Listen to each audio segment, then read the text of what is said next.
Like, but look, I mean, just the same thing on the same note as Netanyahu. Right now, he's in hot water. You also got people like his defense minister coming out saying that Gallant says Hamas no longer exists as a military force in Gaza. And so Israel Defense Minister Yoav Gallant has told international media that Hamas no longer exists as a military formation in Gaza and urged Prime Minister Benjamin Netanyahu to make a deal. According to Israeli media reports, Gallant described Hamas as non-existent as an organized military force in Gaza after more than 11 months of war.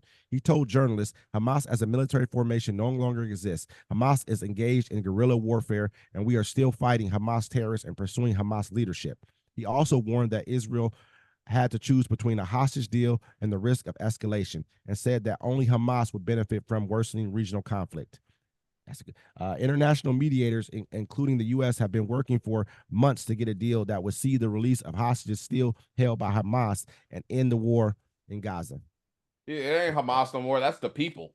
You know what I'm saying? They done killed Hamas. Hamas been gone. You know what I'm saying? Like, now they're just killing the people. I mean, I can't say that because they're still fighting back, but I mean, you have to. It's like, it's what's going on in Gaza right now is just like the movie Red Dawn. Okay? In Red Dawn, Russia comes in and they take over America. And the people are fighting to stop them from taking over America. Now, if that happened, Russia would be like, oh, there's terrorists out here that are blowing up and stopping what we're trying to do. We're trying to save people. No, they're the citizens. You know what I'm saying? Like, yeah, and I mean, absolutely.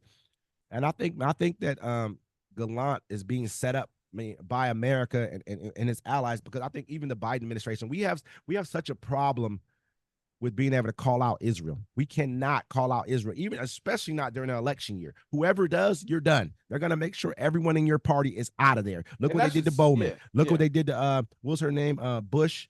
Yeah. Her over in, was that Missouri? Look what they did to her. Bowman was in New York. Okay. Bush, Corey Bush, I think, she was out of Missouri. And homeboy in Oregon.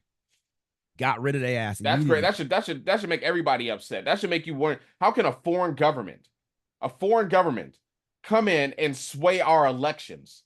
Yeah, I mean, and they run. I mean, they spent $25 million on a primary, man. On a primary, $25 million. Then I think they spent almost 15. I think they spent like 10 or 15 or something like that on Corey Bush's. Well, I think that's what her name was. I can't remember.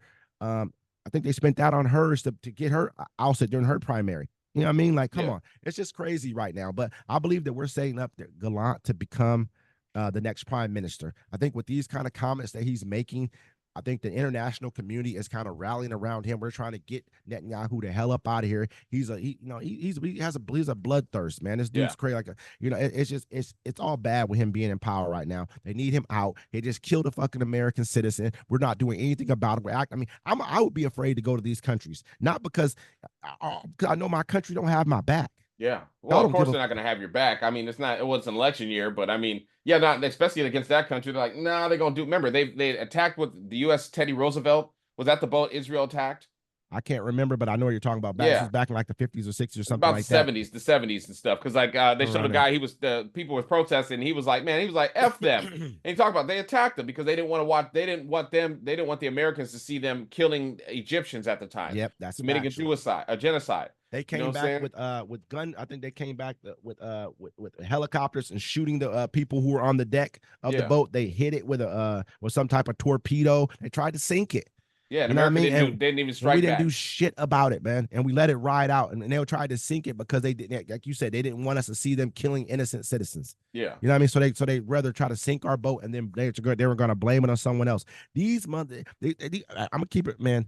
And the stuff about 9/11 is looking a little crazier.